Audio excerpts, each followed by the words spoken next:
Live update there from officials on the scene, from the mayor, the police chief, and the fire chief. Like to echo what that fire chief said about the bravery of these first responders running to the scene at a time when people are told to evacuate and run in the opposite direction. Our first responders always going there to protect and serve and save lives. Let's get analysis of what's happened in Nashville from the experts.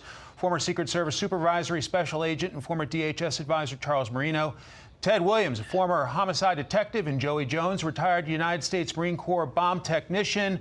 Charles, let's start with you. What caught my ear was tissue found, possibility of human remains. Not clear if it was from inside the RV or outside. What are your thoughts? Yeah, still a very dynamic and fluid investigation, obviously. We did get the acknowledgement that there was some type of remains, which they think they've identified through some tissue samplings on the within the crime scene.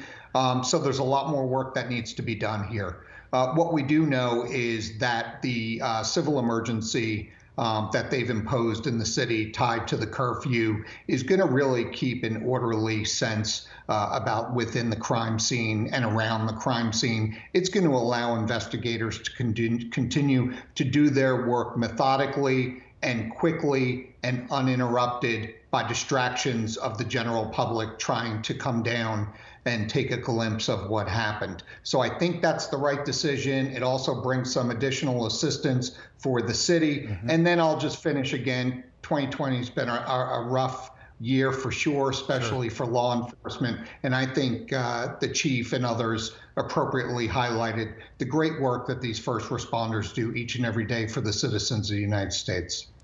Ted, as a former homicide detective, what caught your ear from those comments made by the chief and other officials there in Nashville? Well, you know, Mike, I was elated to hear the chief of police call out these heroes that went to that scene. As we know that as of now, there was no casualties other than the fact that they found what they believe to be human remains, and they're clearly trying to identify that. But these police officers that went to that scene put their own lives on the line, and they decided to do whatever they could to assist the citizens of that community. One of the things that stand out in this thing also, Mike, is that there's a possibility that this was a lone wolf. Because anytime you are talking about a suicide bomber, you're talking about someone who not only is going to take himself out, but want to take out some citizens. It's rare that you ever find a suicide bomber that wants to only take out a building. So it's going to be very interesting. This investigation is continuing. And one of the mysteries here was in this presser that just came about is normally you have the federal partners there also. That tells me that they somewhat know a lot more than they've let on. Interesting. Joey, we're running a little short on time, but your thoughts from what you heard there? No, I can't thank them enough for giving us an update. And just like the first two before me said, it's important to recognize the men and women that came in and saved lives today.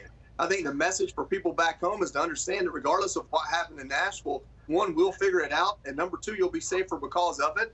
So it's your turn to go and, you know, kiss and hug your loved ones and tell them you love them, and be, you know, thankful that you have this day, and be thankful that as far as we know, no innocent people were harmed in this incident, and our law enforcement will do everything to make sure it doesn't happen again. Okay, gentlemen, many thanks.